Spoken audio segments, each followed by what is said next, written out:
설교의 제목은 하나님께 가까이 in His Word라는 이런 제목입니다. 즉 하나님의 말씀을 통해 하나님께 가까이 나아가는 2023년이 되었으면 좋겠습니다. 네, 이 주제는 오늘 본문 히브리서 4장 16절과 매우 깊이 관련이 있습니다. 우리는 긍휼하심을 받고 때를 따라 돕는 은혜를 얻기 위하여 은혜의 보좌 앞에 담대히 나아갈 것이니라. 은혜의 보좌 앞에 담대히 나아갈 것이니라. 주님께 가까이 나아갈 것이니라 라는 말씀이죠. 왕이신 하나님께 가까이 나아가라는 말씀입니다. 그런데 이 말씀은 히브리서 독자를 포함해 우리에게 있는 한 가지를 전제한 말씀입니다. 무엇이냐면요, 우리들 대부분이 하나님께 가까이 나아갈 용기를 잃어버렸다는 것입니다. 왜 왕이신 하나님께 나아가는 것을 많은 사람들이 주저하는 것일까라는 질문이, 오늘 이 말씀을 시작하면서 다시 한번 정직하게 자신에게 그런 질문이 있다면 그런 생각을 가지고 오늘 말씀을 시작했으면 좋겠습니다. 지금 히브리서의 독자인 유대계 그리스도인들은 유대 사회만이 아니라 로마 제국으로부터 엄청난 핍박을 받고 있는 상황이었습니다. 많은 유대계 그리스도인들은 다시 유대교로 다시 돌아가기 시작했습니다. 그 당시에 또한 교회 안에 남아있는 사람들에도 내적 갈등이 있었는데요, 그들은 믿음을 지키기 위해 감수해야 되는 그 희생을 마음으로 저울질하면서 돌아갈까 말까 이렇게 고민을 했습니다. 좀 더 들어가 그들의 심리 상태를 좀 1인칭 시점에서 이렇게도 한번 표현해 볼 수 있을 것 같습니다. 정말 예수님은 메시아가 맞는 것일까? 예수님이 역사의 주인이라면 왜 예수님은 로마로부터 이렇게 핍박을 당하며 죽어가는 성도들을 그냥 보고만 있을까? 성경의 주인공이시라면 왜 그의 백성들을 유혹하고 시험하는 이런 환경들을 그대로 내버려두고 거기서 죄를 범하도록 이렇게 무력하게 그리스도인들을 낳아두는 것일까? 이런 질문을 아마도 조금은 공격적인, 그래서 마음에 상처가 있는 마음으로 이렇게 말하는 사람들이 있었을 것입니다. 또한 어떤 이들은 매우 위축적으로 자괴감을 느끼면서 이런 고백을 하는 사람도 있었을 거예요. 나도 하나님의 말씀대로 살고 싶어요. 하지만 너무 자주 현실과 타협하며 저는 비겁하게 살고 있는 중입니다. 최대한 내가 그리스도인이라는 사실을 사람들 앞에 드러내는 것을 피하고 있습니다. 그것을 드러냈다가는 매우 피곤할 것 같아서 그래요. 그런데 그리스도인으로서 유혹과 죄가 가득한 세상을 살아가는 것이 얼마나 고된지 저 거룩한 예수님은 좀 이해를 하실까요? 하늘 보좌 위에 계신 예수님은 저랑 너무 다른 분이라 저를 이해하지 못하실 것 같아요. 나같이 약해 빠진 인간이 다시 하나님의 은혜를 받을 수 있을까요? 내게도 아직 기회가 있을까요? 나 너무 오랜만에 이 자리에 왔는데, 아니 너무 정말 오랜만에 하나님 은혜를 받은 기억이 너무나 오래 있어요. 다시 회복될 수 있을까요? 지금 히브리서 저자는 이제 그들에게 이 구약의 제사의 제도, 구약의 제사 시스템을 잘 알고 있는 그 독자들에게 이렇게 답합니다. 우리에게 큰 대제사장이 계시니 승천하시니 곧 하나님의 아들 예수시라. 우리가 믿는 도리를 굳게 잡을지어다. 우리에게 있는 대제사장은 우리의 연약함을 동정하지 못하실 리가 아니요 모든 일에 우리와 똑같이 시험을 받으시니로되 죄는 없으시니라. 지금 저자는 예수님이 그냥 제사장이 아니라 큰 제사장이라고 말합니다. 우리가 일반적으로 그 메가라는 표현을 쓰잖아요. 헬라어 메가를 씁니다. 여기다가 큰 제사장이 계시다, 특별한 제사장이 계시다, 너희들을, 죄인들을 도와주는 자가 있다라고 말하는 것이죠.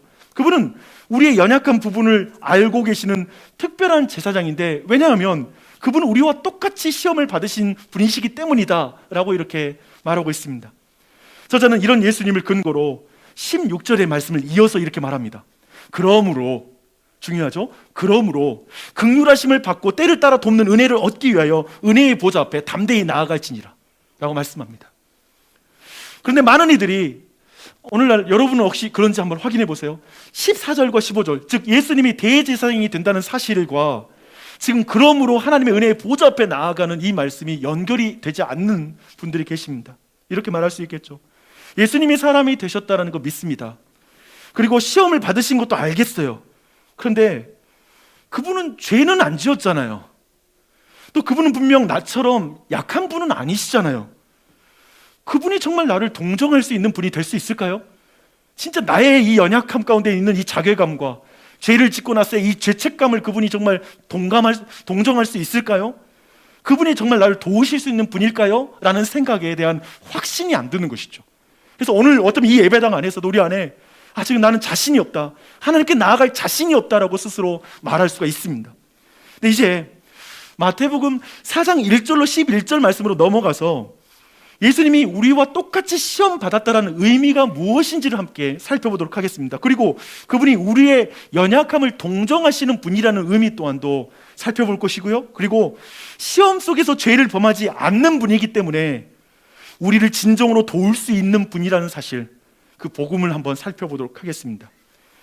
근데 이제 오늘 본 이제 4장 1절로 11절 마태복음 4장 1절로 11절 말씀, 이것을 좀 우리는 말씀을 음식이라고 말하잖아요. 영적인 양식.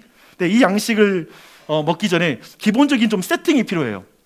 오늘 말씀을 보면 예수님은 마귀에게 시험을 받기 위해서 광야로 가서 40일을 금식하는 걸 말씀하고 있습니다. 근데 이 40, 광야와 40일이라는 것을 유대인들이 들었을 때 그들이 가장 먼저 연상하는 것은 출애굽 이후에 40년 동안 광야를 돌면서 연단을 받았던 그 사건과 연결이 됩니다. 그래서 이 두 가지 사건을 젓가락이라고 생각하고 우리의 지금 식탁 위에 올려두시고요.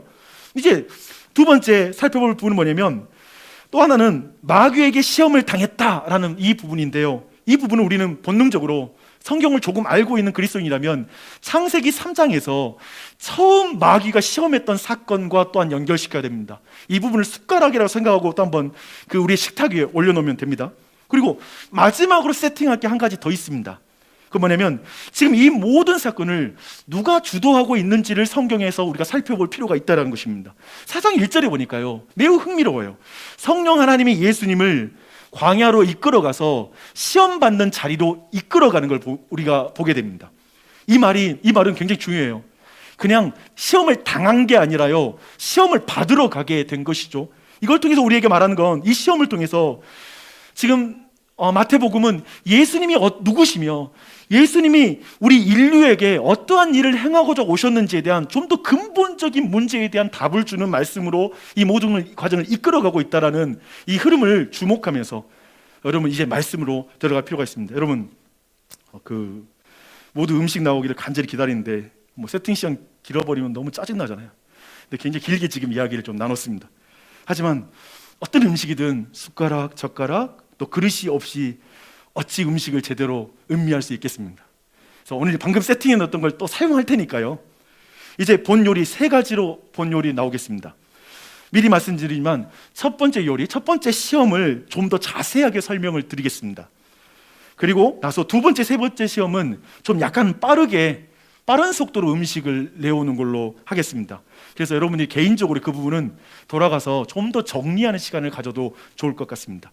이제 2절부터 4절은 이제 첫 번째 시험, 마귀의 첫 번째 시험이 나오는 본문입니다. 40일을 밤낮으로 예수님이 금식하셨습니다. 광야니까 물도 없었을 것이고요, 음식도. 그렇기 때문에 아마도 예수님은 극심한 갈증과 굶주림 속에서 기력이 매우 약해진 상태였을 것입니다. 항상 성경 볼 때 예수님은 기력이 셌을 거야라고 상상하지 마십시오. 그분도 육체를 가지셨습니다. 근데 이때 시험하는 자라고 소개를 받고 있는 마귀가 예수님에게 이렇게 말합니다. 내가 만일 하나님의 아들이거든 명하여 이 돌들이 떡덩이가 되게 하라. 이 말을 이렇게 설명할 수가 있습니다. 너는 하나님이 사랑하는 아들이 아니냐? 그리고 너는 말 한마디로 이 돌을 변화시킬 수 있는, 떡으로 변화시킬 수 있는 능력을 가지고 있지 않느냐? 그리고 지금 너는 매우 굶주린 상태에 있다. 그렇다면 왜 스스로 그 능력을 사용하여 스스로 돌을 떡덩이로 바꾸는 그렇게 양식을 마련하여 지금 너의 굶주림을 즉각 해결하지 않느냐? 빨리 해결해라 라고 말하는 말이죠. 매우 그렇게 자극하고 있습니다. 주목할 것은 예수님이 지금 매우 굶주린 상황에 계시기 때문에 마귀의 말은, 우리의 삶에서 마귀의 말이 이런 식으로 주어졌다면 어떤 조건 속에 이건 매우 논리적이고 당연해 보이는 말을 우리에게 하고 있다는 것입니다. 마귀의 말은 너무 엉뚱하지 않습니다. 이치에 맞는다는 것이죠. 지금 마귀는 그렇게 지금 말하고 있습니다. 우리 모두가 이 말에 솔직히 뭐가 문제야, 이게? 뭐가 시험거리야? 라는 생각이 들 정도이죠. 이렇게 평범한 사람에게 마귀는 지극히 정상적이고 논리적인 그러한 어떤 자극 아니면 어떤 요청을 하는 것이죠. 이 당연한 질문이에요. 근데 예수님은 사실상 우리의 실제 삶과는 약간 다르게 약간은 부자연스러운 대답을 예수님이 하십니다. 여러분이 이 말씀이 진짜 와닿는지 한번 생각해 보세요. 사람이 떡으로만 사는 것이 아니요 하나님의 입으로 나오는 모든 말씀으로 사느니라. 아멘. 어때요? 예수님의 이 대답은 좀 우리의 인생에 조금 더 궁극적인 좀 질문과 관련이 있는 것 같습니다. 이런 질문이죠. 사람이 산다라는 의미는 뭘까? 여러분은 살만 난다, 난 진짜 인간으로 제대로 사는 것 같아 할 때 그 산다라는 의미는 뭡니까? 어떻게 규정되어 있죠? 라는 질문과 또 우리는 무엇을 어떤 힘과 에너지로 내 인생을 살고 있는가? 어떤 분은 내 자식들을 보면서 살고 있어요 라고 말하는 분도 있을 것이고, 내 삶을 역동적으로 만들어주는, 지탱하게 만들어주는 어떠한 힘이 있겠죠. 그 근원에 대한 질문이기도 합니다. 사람들은 그 수많은 활동하면서 이런 말을 우리 많이 듣잖아요. 이런 말이요. 다 먹고 살려고 일을 하죠 라고 할 때 이 먹고 살려고 하는 거기서 규정되는 그 산다라는 의미, 그리고 그것 때문에 라고 말하는 그 에너지, 나 이것 때문에 살아, 이것이 내 힘이야 라고 말하는 그것, 아마도 그런 표현을 하고 있어요. 근데 예수님은 약간 이렇게 대답하고 있다는 거예요.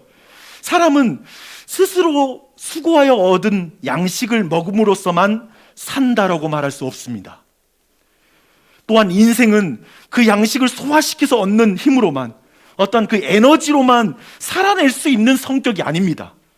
그러니까 인간의 산다는 의미 자체를 아까 말한 것처럼 먹고 살려고 살죠 라고 하는 그 정도 의미를 넘어서서 산다는 의미를 다른 차원에 설명하고 있고, 그 에너지가 어떻게 어디서 오는지에 대해서도 다른 차원, 그냥 음식으로 의해서 힘 빼서 산다라는 의미를 넘어서는 말씀을 하고 있다는 것이죠. 그런데 예수님의 대답은 이제 아까 우리가 세팅해 놓았던 첫 번째 젓가락, 곧 광야의 40년의 이야기를 통해 우리가 한번 음미해 볼 때 제대로 맛을 볼 수가 있습니다. 신명기 8장은 광야의 40년을 이렇게 요약하고 있습니다. 내 하나님 여호와께서 이 40년 동안 내게 광야길을 걷게 하신 것을 기억하라. 이는 너를 낮추시며 너를 시험하사 내 마음이 어떠한지 그 명령을 지키는지 지키지 않는지 알려 하심이라. 너를 낮추시며 너를 줄이게 하시며 또 너도 알지 못하며 내 조상들도 알지 못하던 만나를 내게 먹이신 것은 사람이 떡으로만 사는 것이 아니요 여호와의 입에서 나오는 모든 말씀으로 사는 줄을 내가 알게 하려 하심이라. 과거에 광야에서 40년 동안 시험했던 분을 하나님이라고 말하고 있습니다. 오늘 본문에서는 사탄이 시험하잖아요. 근데 그 당시에는 하나님이 그 백성을 시험했다고 말하고 있습니다. 근데 이 시험은 사탄처럼, 사탄 즉 사람을 멸망시키고 죽이려는 그런 목적이 아니라 달리 신명기 8장 3절에 보니까 이스라엘에게 한 가지를 알려주려고 시험을 했다라고 이렇게 말하고 있습니다. 생각해 보세요. 하나님은 전지한 분이신데 어떤 사람들의 어떤 행동과 생각들을 읽어내지 못한 분이시겠습니까? 그런 의미에서 도리어 사람들에게 뭔가를 알려주기 위해서 이 시험을 했다라고 말합니다. 그 한 가지가 뭐냐면 사람이 사는 것이 떡에 달려있는 게 아닙니다. 사람의 생존은 하나님께 달려 있습니다. 이걸 너무 알려주고 싶은 거예요. 광야의 40년 동안, 그리고 지금도 우리에게 하나님이 알려주고 싶어하는 주제입니다. 사람은 떡으로만 사는 게 아닙니다. 하나님의 입에서 나오는 말씀, 하나님께 생존의 근원이 있습니다 라는 걸 우리에게 새겨주고 싶은 그 마음인 것이죠. 상상해 보십시오. 광야, 그 황량한 모래벌판 속에서 200만 명에 달하는 사람들이 매일 만나를 먹으면서 40년을 보냈을 때, 그들이 그 만나를 먹었을 때 그 마음이 뭐가 채워졌을까를 상상해 보십시오. 어렸을 때 부모님들이 그렇게 우리에게 말해 줄 때가 있잖아요. 우리가 돈 함부로 쓰면 땅을 파봐라, 100원짜리 하나 나오나, 그러면서 돈 좀 아껴 써, 용돈 좀, 이렇게 하실 때 그렇게 사용하는 표현이죠. 아니 생각해 보십시오. 지금 성경의 그 세팅과 그리고 여기에서 하나님 우리에게 알려주고 싶어하는 그 광야 40년의 교훈은 뭐냐면, 그 많은 백성들이 먹을 것을 구할 수 없는 자명한 상황 속에서 만나를 먹는 사람들은 단순히 야, 내가 오늘 만나 열심히 거둬가지고 내 힘으로 사는 거야. 지금 내가 열심히 거둔 이걸로 내가 사는 거야 라고 말할 사람이 어디 있을까? 그렇게 말할 수가 없는 상황이라는 거죠.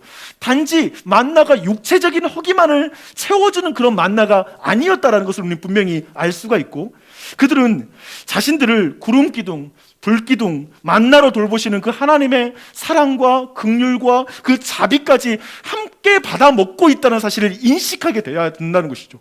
그것까지 그 마음에 차오르게 되는 그 환경이었다는 걸 보게 돼요. 그래서 하나님만이 생명의 근원이시다, 그리고 하나님이 주신 힘으로 산다라는 걸 분명히 그들로 알게 하신 그 사건이었다는 것이죠.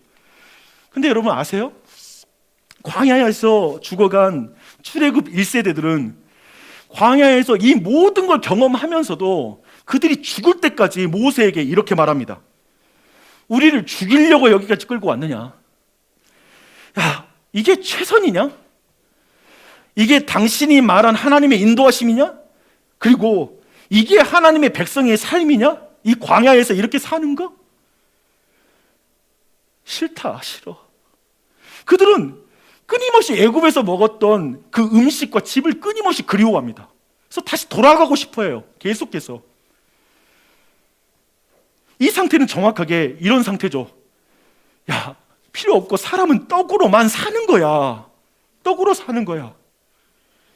자신이 스스로 수고로이 수고해서 얻은 그 음식을 먹고 사는 게 인생이지, 그것이 힘이지 라고 계속 말하는 거예요. 그러니까 하나님이 가르쳐 주고 싶어하는 레슨이 전혀 안 통한다는 거예요. 그리고 인간은 거대하게 이 주제에 대해서 계속해서 받아들이지 않는 내적인 상태를 계속 출애굽 1세대가 보여주고 있는 것이죠. 그래서 다 먹고 살려고 하는 것이야 라는 이 표현은 제가 생각할 때 우리에게 가장 강력하게 산다라는 의미이고요, 실체라는 생각이 듭니다. 다 먹고 살려고 하는 거야. 심지어 그런 말을 우리도 막 예를 들면 목회자를 향해서도 그런 말 할 때도 있잖아요. 아니면 어떤 거룩해 보이는 어떤 종교인을 볼 때에도 야, 저 집도 다 먹고 살려고 하는 거야. 들어가 보면 맞는 말인 것 같기도 하고 복잡해요. 그렇죠? 다 먹고 살려고 하는 것이니까. 그런 말로 누군가를 카테고리로 묶어버리면 벗어날 사람은 없어요. 먹어야 되니까.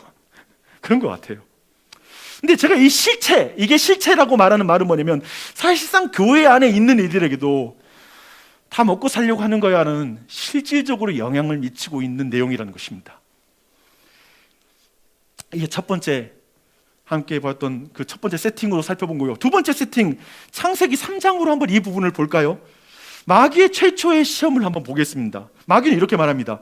내가 만일 선악과를 먹으면 내 눈이 밝아져서 하나님처럼 되어 선악을 알게 되리라 라고 이렇게 말합니다. 이 말은 야, 인생의 기준을 하나님께 둘 필요는 없어. 어떤 신과 종교에 둘 필요는 없어. 신에게 얽매인 답답한 사고와 그 삶을 좀 그만 때려치워. 그건 인간을 독립적인 존재로 나아가는 걸 막는 매우 억압적인 종교야. 이제 너는 홀로 사는 주체적인 기준이 되어 살아가도 돼. 인생은 말이야, 하나님 없이 떡으로도 사라지는 거야. 생각해봐. 하나님 제거한다고 해서, 떡으로 산다고 해서 예수 믿어도 더 빨리 죽더라. 담배 피워도 빨리 오래 살더라. 뭐 이런 말 하면서 하나님 없어도 사는데 아무런 문제가 없어 라고 이렇게 말을 하는 것이죠. 지금 우리는 수저와 젓가락으로 오늘 본문을 좀 음식을 첫 번째 시험을 먹었는데 한번 그걸 좀 씹어보게요. 종합해 보겠습니다. 마귀는 지금 이 첫 번째 시험에서 인류 역사 내내 마귀에게 인류가 당했던 그 시험을 지금 예수님께서 그 시험을 당하고 있습니다. 동일한 시험입니다. 사람아, 너 스스로 문제를 해결하고 내 필요를 채워. 너 스스로 내 힘으로 사는 것을 보여줘. 내게 능력이 있어. 제발 내 가능성을 믿어. 죄책감을 심어줘서 너의 가능성을 지워버린 종교 따위는 빨리 던져버려. 너는 스스로 내 삶의 주인이야. 너의 결정이 너의 정체성을 결정해. 너는 내 생존의 주인이야. 너의 번 것만큼 힘으로 사는 거야. 그래서 예수님은 첫 사람 아담부터 그 광야에 40년 동안 이스라엘 백성들이 모두 몇 사람을 제외하고 모두가 이기지 못했던 시험을 예수님께서는 이기십니다. 40일 동안 굶주린 상황에서도 그분께서는 신명기 말씀을 인용하여 이렇게 말씀하십니다. 사람이 떡으로만 사는 것이 아니라 하나님의 입에서 나오는 말씀으로 사느니라. 아멘. 하나님만이 내 생명의 근원입니다 라고 선언합니다. 이 문장을 곱씹어 보십시오. 하나님만이 내 생명의 근원입니다.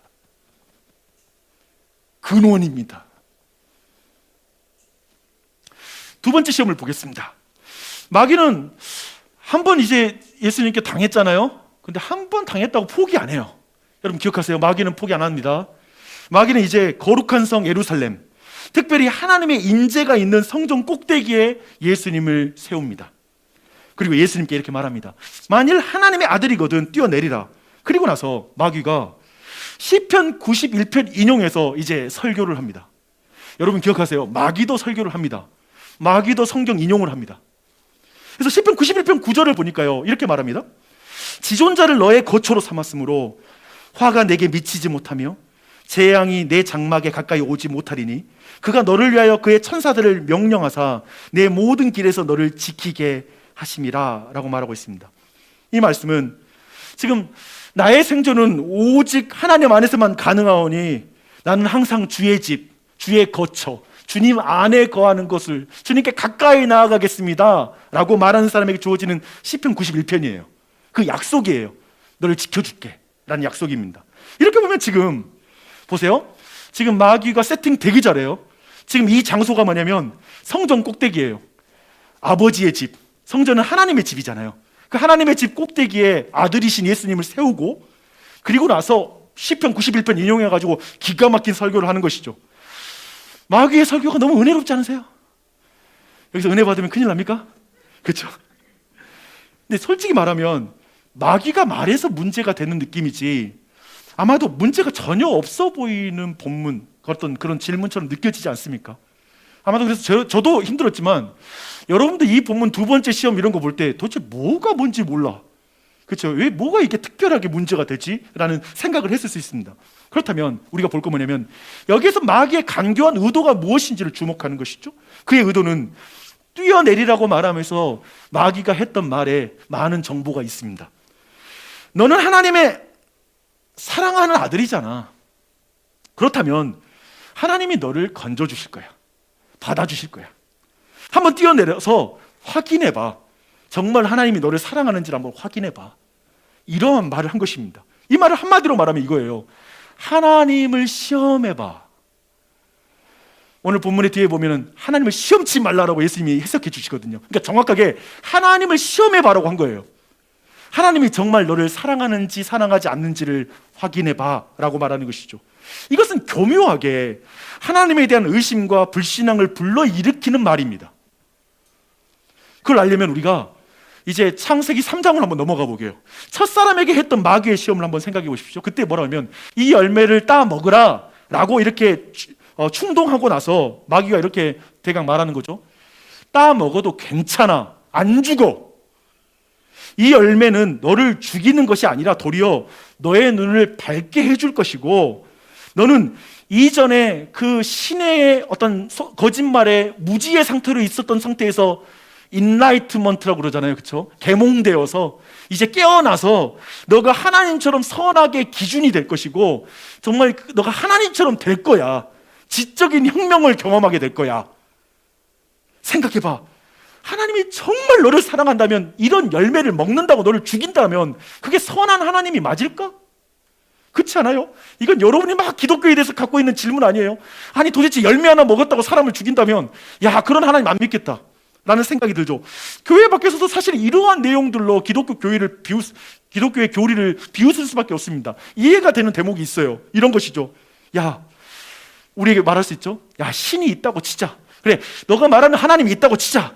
근데 전능하고 선하신 하나님이라면서 인간을 사랑한다고 말하면서 고통을 방관하는 신이 선한 하나님일까?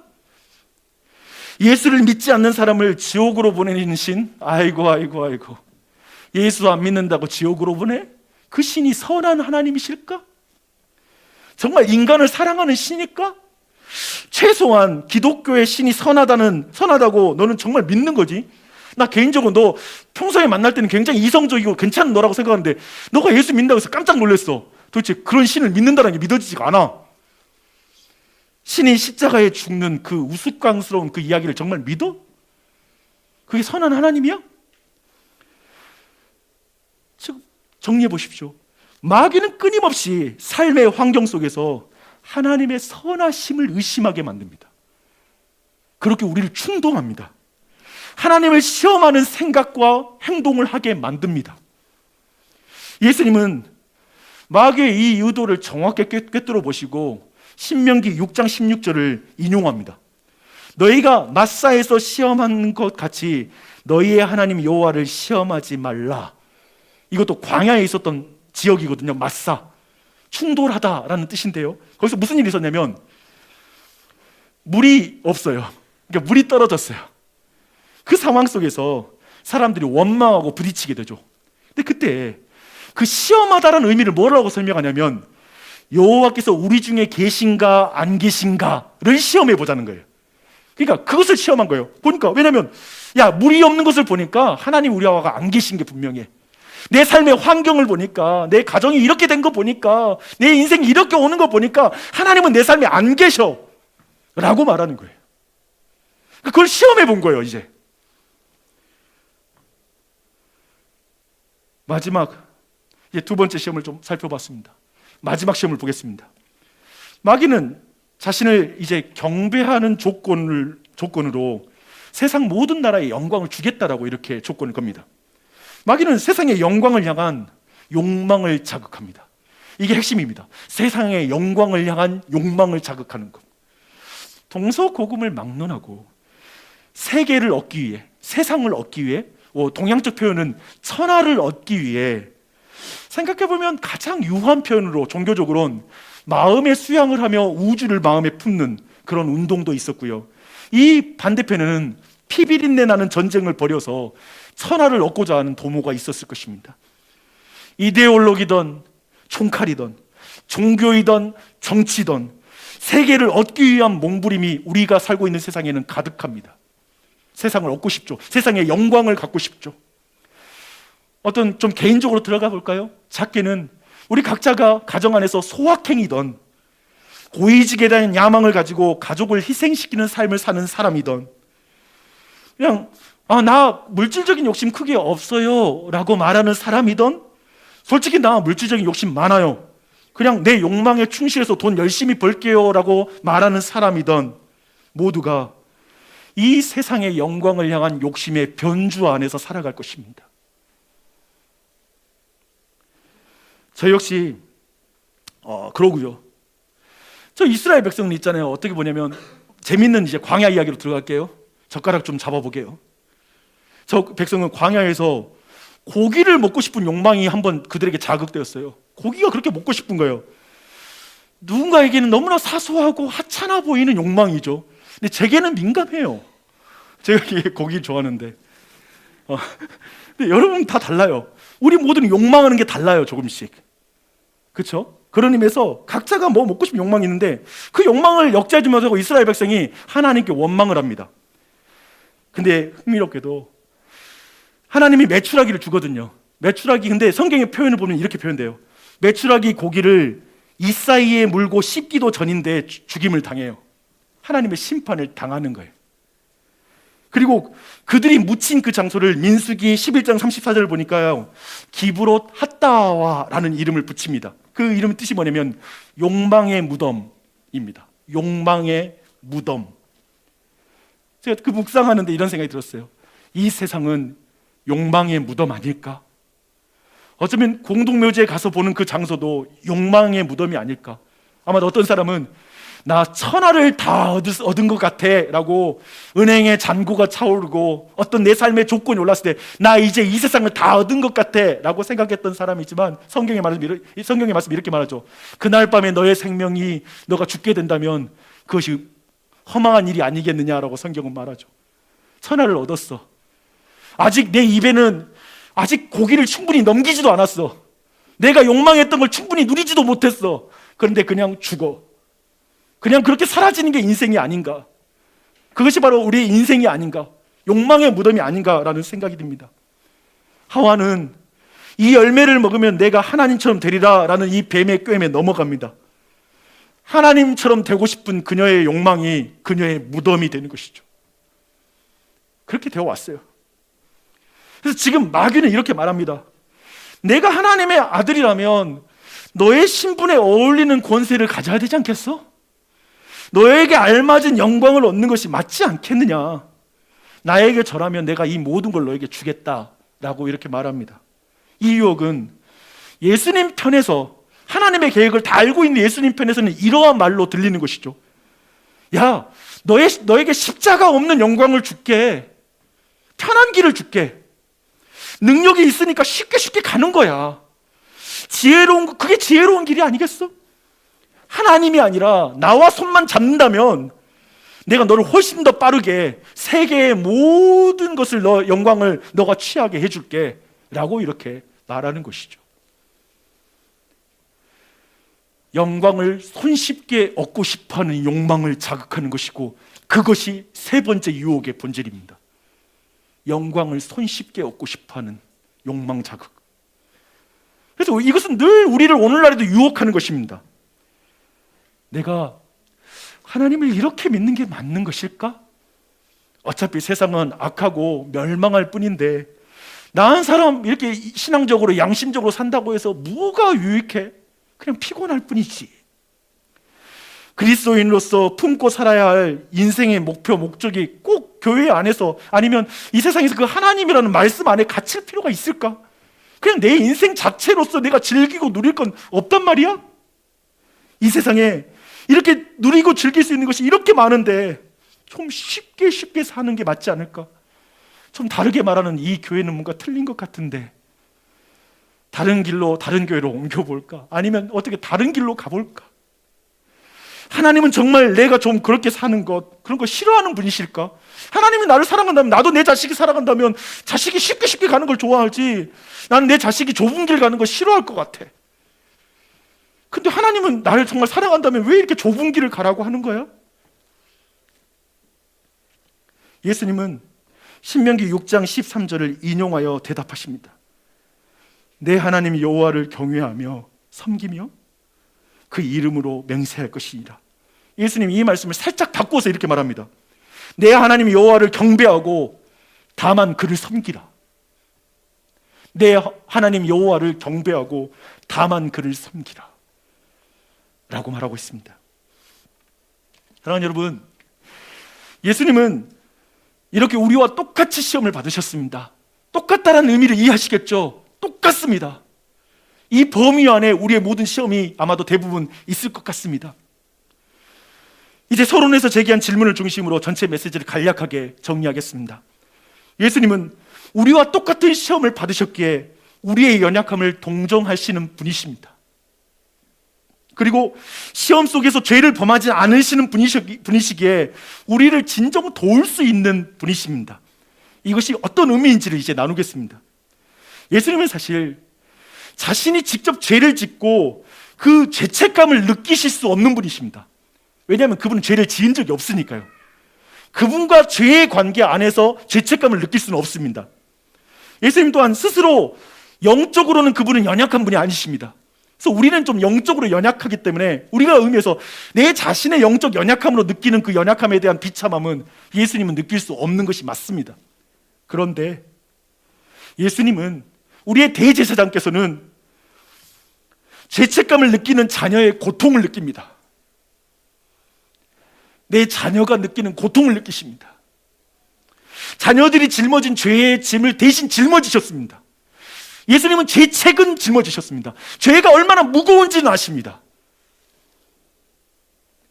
예수님의 동정이란, 어쩌면 우리가 생각하는, 그리고 우리가 일상생활에서 예수님께 약간 감정이입이 안 되는 이유는 그분은 너무 완전하시잖아요, 내 삶은 안 그래요 라고 말하면서 예수님으로부터 더 위로가 안 되는 이유, 그 이유는 아마도 우리가 대부분이 나같이 똑같은 죄인은 아니잖아, 내가 이렇게 약해서 의지가 없어서 이렇게 절망하는 건 예수님 모를 거 아니야, 그분은 그런 적이 없으니까 라고 생각할지 모르지만, 예수님 우리가 똑같이 느끼는, 죄에서 느끼는 그것은 느낄 수 없지만 사랑하는 사람이 느끼는 고통은 다 느끼십니다.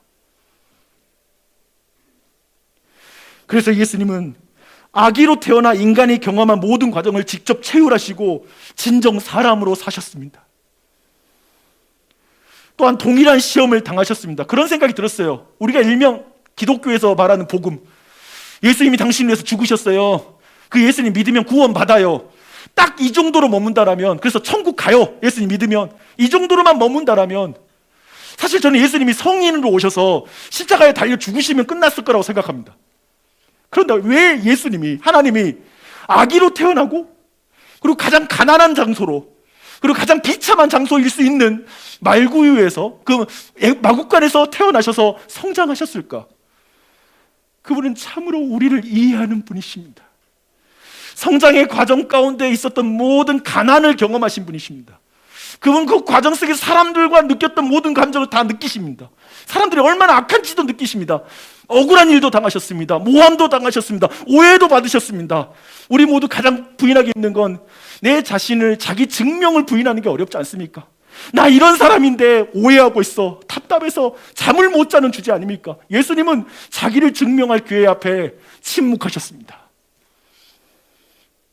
그리고 그 시험 속에서, 그러나 그 시험 속에서 똑같이 죄를 범하지 않았기에 사실은 우리를 죄로부터 구원하고 돕는 분이 되셨습니다. 우리가 생각하는 인식은 나랑 똑같아지는 사람에게 위로받잖아요.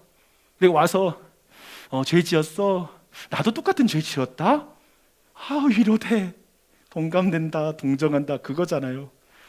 근데 그게 되게 질리는 거 아세요? 근데 예수님은 나랑 그렇게 똑같이 죄 지어서 나를 동정하는 분이 아니라, 내가 사랑하는 내가 느끼는 죄책감에 대해서 그분이 느끼시면서 동시에 죄를 짓지 않았기 때문에 나를 구원할 수 있는 대제사장인 것입니다. 그분이 바로 성경이 말하는 복음입니다. 그래서 진정 큰 대제사장이 되셔서 죄인을 구원하는 의로운 산 제물이 되신 것입니다. 무엇이 진정한 동정인가요? 여러분, 도대체 기독교에서 어떤 동정을 기대하십니까? 내 자신과 공감하는 신은 누구입니까? 여러분이 기대하는 기독교와 그 하나님은 누구십니까? 같이 죄를 짓고 슬퍼하며 죽음의 저주에서 사그라드는 존재가 아니라, 성경의 하나님은 무덤에 들어간 나사로와 그 동생들, 특별히 그 동생들이 우는 걸 보면서 같이 우시는 그리스도이십니다. 예수님이십니다. 같이 우십니다. 그러나 거기서 머무는 게 아니라 무덤에서 향해 외칩니다. 나사로야, 일어나 나오라. 나사로야, 일어서 나오라. 그게 우리의 진정한 동정 아닐까요? 진정한 위로가 아닐까요? 저는 여러분이 정말 이 복음 앞에 다시 한번 반응하는 은혜가 있길 바랍니다. 주 안에 사랑하는 여러분, 그 대제사장이 우리의 구세주입니다. 우리에게 대제사장이 있습니다. 이 세상에서 우리는 결국 이 한 해에도 끊임없이 두 가지 음성을 듣게 될 것입니다. 오늘 이 자리도 여러분은 지금 두 가지 음성을 듣고 있습니다. 마귀의 말과 하나님의 말씀입니다. 계속 듣죠. 마귀는 끊임없이 우리에게 이런 생각을 하게 할 것입니다. 내 능력과 내 손의 힘으로 이 모든 거 얻은 거야. 사람은 결국 다른 사람 필요 없고 각자 자기 힘으로 사는 거야. 다 필요 없어. 일반적으로 있잖아요, 자기의 힘으로 홀로 살아가는 독립심을 칭찬하죠. 그리고 우리는 우리 아이들이 성장할 때 그렇게 독립심을 보일 때, 야, 네가 어른이 되었구나 라고 해서 칭찬해 줍니다. 칭찬할 일이죠. 그러나 하나님과 인간의 관계에서는 약간 다릅니다. 나뭇가지가 나무에서 떨어지는 것을 독립성이라고 부르면서 칭찬해 주지는 않습니다. 나무에서 나뭇가지가 떨어지면 죽는 것입니다. 성경은 하나님과의 관계, 사람과의 관계를 나무와 나뭇가지를 비유함으로 그 독립하는 것, 그것이 가장 큰 죄악이라고 말합니다. 내 힘으로 살아. 결국 먹고 사는 거 그냥 먹고 살기 위해 사는 거지 뭐. 그것. 주 안에 사랑하는 여러분, 믿음으로 고백하십시오. 사람은 떡으로만 사는 것이 아니요, 하나님의 입에서 나오는 모든 말씀으로 말미암아 사느니라. 하나님만이 나의 생명의 근원이십니다. 이건 되게 특별한 부분인데요, 성경은 믿음에 대한 부분을 말해요. 이 부분을 진짜 믿음으로 내가 아멘하고 고백하는 부분인 거예요.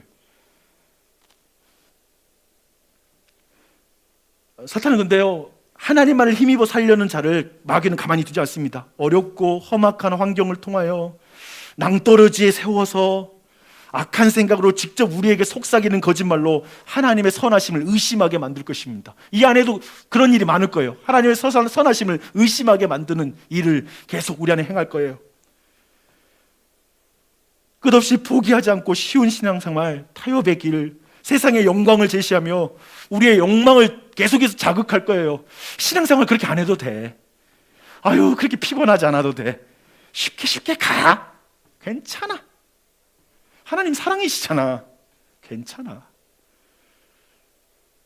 그렇게 말할 거예요. 이렇게 보면 참 이 세상 보면 너무 보암직한 세상이요, 탐스럽지 않으세요? 정말 교회만 우리가 눈 살짝 감으면 세상 보면 너무 좋은 게 많아요. 기가 막히죠. 그렇게 나아가는 거 괜찮죠. 세상 너무 좋아요. 그래서 제가 보는 거 뭐냐면 첫사람도 그랬고 광야에 40년 동안 이스라엘 백성도 그랬고 그리고 우리도 그렇고 어떻게 이 시험을 이기겠어요? 우리가 어떻게 이 시험을 이겨요? 예수님은 분명 말씀으로 마귀를 대적하는 걸 보여줘요. 근데 우리가 말씀을 그렇게 사용을 못해요. 자주 넘어져요. 하지만 히브리서 독자가 그런 것처럼 현실 속에서 하나님의 말씀을 손에 놓은 지 오래된 사람도 이 자리에 있을 거예요. 주일날 여기 교우 나오는 거 계신 분도 계세요. 잘 오셨어요. 근데 오늘 말씀에 하나님의 은혜를 받고 다시 도전을 받았으면 좋겠어요. 말씀을 통해 은혜 받은 기억이 이제 추억이 된 사람이 이 자리에 있을 거예요. 어쩌면 제가 이번 주에 금요일날 아침 기도 때 너무나 큰 은혜를 받았는데, 이제 아브라함 이제 99세가 되고 이제 90세가 된 사라에게 천사가 찾아가서 내년 이맘때에 내게 아들이 있으리라 라는 말씀을 들었을 때 사라가 그것을 비웃어요.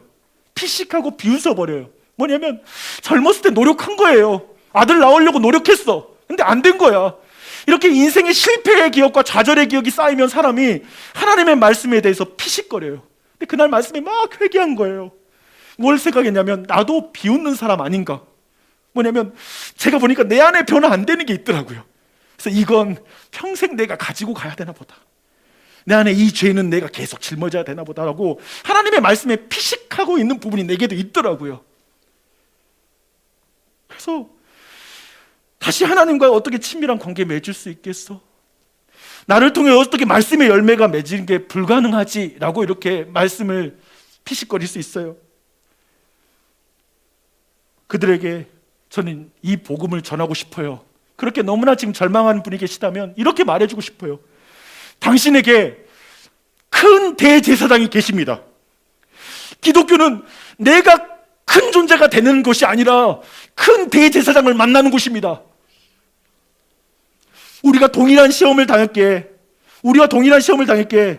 진정 우리를 동정할 수 있는 대제사장이 계십니다. 걱정하지 마세요. 그분을 믿으세요. 그리고 시험을 당하셨으나 죄를 범하지 않으셨기에 여러분을 구원할 수 있는 대제사장이 계십니다. 이 예수님을 믿으세요. 그분이 계시니 주님이 당신에게 하시는 이 말씀을 들어보십시오. 그러므로 우리는 긍휼하심을 받고 때를 따라 돕는 은혜를 얻기 위하여 은혜의 보좌 앞에 담대히 나아갈 것이니라. 대제사장이 계시니까 담력이 생기는 거. 그래서 내년 이맘때에 내 삶에 성령의 열매가 맺는 거, 말씀의 열매가 맺는 걸 경험하는 거. 그래서 여러분에게 제안하고 싶어요. 오늘 나가면서도 통독표를 받겠지만 다시 성경을 읽으세요. 다시 말씀을 듣기 시작하세요. 습관과 종교적인 행위가 아니라 지난주에 말씀 들었던 것처럼 말씀 안에서 예수님이라는 인격을 만날 때까지 그 말씀을 한번 붙잡아 보세요. 말씀을 암송하세요. 그 말씀이 어떤 힘인지를 한번 누려보는 거죠. 한번 여러분 안에 그런 영적인 갈망과 하나님께 더 가까이 나아가고 싶어하는 그 갈망이 다시 회복되는 게 필요한 거죠. 저는 다시 한번 도전하고 싶어요. 그리고 여러분 안에 정말 주님을 잘 모르는 분이게 되면 다시 한번 그래?